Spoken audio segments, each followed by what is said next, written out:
Bienvenue dans cette session live. Aujourd'hui, nous sommes le 25, mardi 25, et là, je suis sur un trade en GBP USD, ok, ma paire de prédilection. Alors là, le setup, il est simple, ok.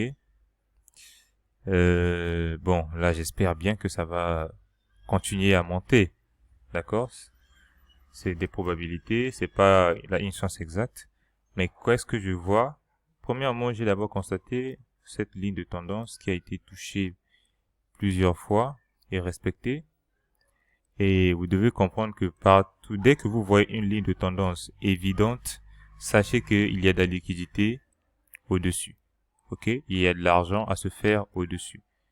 Partout là où vous voyez de la liquidité et vous voyez une ligne de tendance bien jolie, bien claire, par exemple ici, vous voyez qu'on a aussi un support bien respecté, ça veut dire qu'il y a de la liquidité aussi au-dessus. Donc, ils vont aller prendre la liquidité là où c'est le plus évident.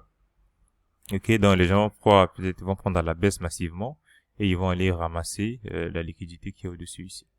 Et en plus de cela, il y a encore un support. Ok, vous voyez cette ligne bleue, c'est une résistance, pardon. Ok, c'est une résistance. Donc, ligne de tendance plus résistance, qu'est-ce que ça fait? Ça donne plus de confirmation pour aller vers le bas. Alors que nous, qu'est-ce qu'on a ici? On a une manipulation et on a une accumulation ici. D'accord? Manipulation, figure de retournement, pullback et nous on continue à la hausse. Ok, nous on rentre à la hausse. Donc je suis haussier. Voyons voir comment ça va se poursuivre.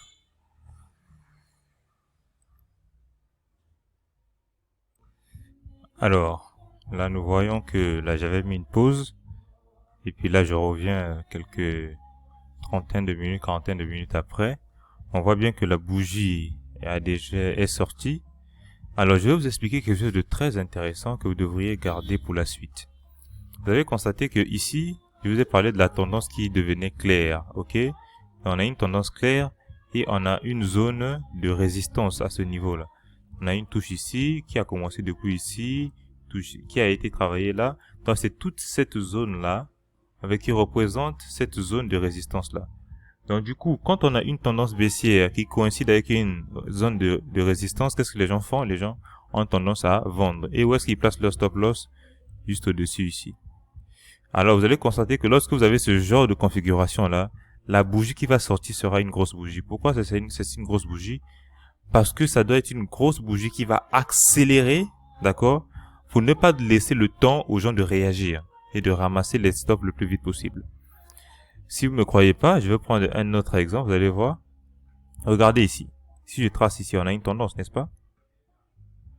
On a une tendance.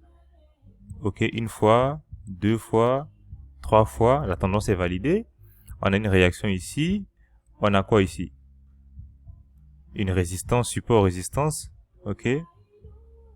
D'accord? Donc, on a ce croisement. Qu'est-ce qui se passe? On mise à la baisse, simplement. C'est le marché. Mais qu'est-ce qui se passe ici? Grosse bougie.